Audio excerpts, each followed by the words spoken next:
তো diabetic education two medication প্রত্যেকটা সেকশনকে যদি আমরা লিঙ্ক করতে পারি এবং প্রত্যেকটা জায়গার ব্যারিয়ারগুলোকে যদি আমরা আইডেন্টিফাই করে সলভ করতে পারি, তাহলেই কিন্তু ডায়াবেটিক ম্যানেজমেন্ট করাটা অনেক ইজি হয়ে যাবে।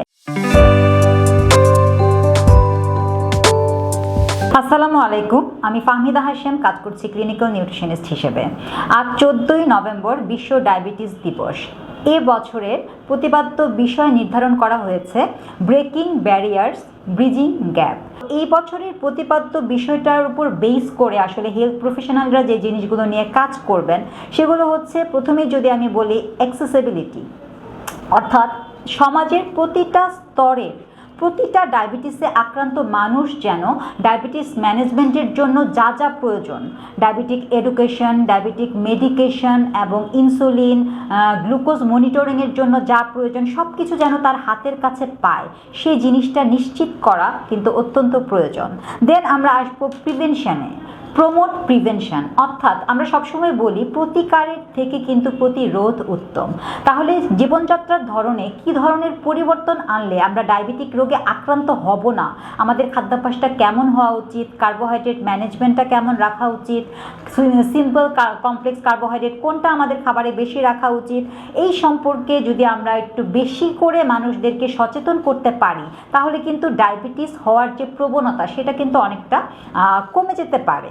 নেক্সট হচ্ছে ইকুয়াল হেলথ কেয়ার, অর্থাৎ ডায়াবেটিসে আক্রান্ত প্রতিটি মানুষ, সমাজের প্রতিটি স্তরের প্রতিটি মানুষ যেন সমানভাবে সেবা পায়, সেই জিনিসটা কিন্তু নিশ্চিত করা উচিত। আর্লি ডিটেকশন, অর্থাৎ আমরা যত দ্রুত যত আর্লি ডায়াবেটিসটা স্ক্রিনিং করতে পারবো তত কিন্তু ডায়াবেটিক রোগের কমপ্লিকেশন ঝুঁকি কিন্তু কম থাকবে। এরপর আসেন ইনফরমেশন গ্যাপ। অনেকে দেখা যায় যে ডায়াবেটিক প্রপার এডুকেশন নেই, সেই কারণে কিন্তু সে ডায়াবেটিক ম্যানেজ করতে পারছে না। আবার অনেকের দেখা যায় যে প্রপার এডুকেশন আছে কিন্তু সে অ্যাক্সেস পাচ্ছে না, যেটা আমি শুরুতেই বলেছিলাম। তো একজন মানুষের ডায়াবেটিস ম্যানেজ করার জন্য প্রত্যেকটা সেশন এডুকেশন টু ট্রিটমেন্ট, অর্থাৎ এডুকেশন টু মেডিকেশন, প্রত্যেকটা সেকশনে যেন লিঙ্ক থাকে, সেই সুযোগটা, সেই বন্দোবস্তটা যদি আমরা নিশ্চিত করতে পারি, তাহলে কিন্তু ডায়াবেটিস ম্যানেজ করা অনেক ইজি হয়ে যাবে। আর লাস্ট আমি যেটা বলবো, মেন্টাল হেলথ। একজন মানুষ যখন ডায়াবেটিকে আক্রান্ত হয় তখন কিন্তু সে একটু ভয় পেয়ে যায় যে আসলে আমার ডায়াবেটিস হয়ে গেছে, বা আমার বেঁচে থাকার আর কোনো আনন্দ নেই, বা সারা জীবন আমি কোনো কিছু খেতে পারবো না।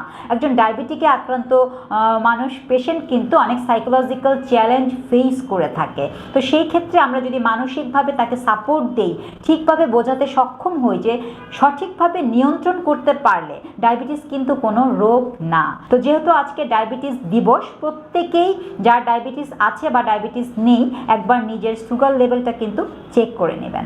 সবাই সুস্থ থাকুন, ডায়াবেটিস মুক্ত জীবনযাপন করুন। ধন্যবাদ।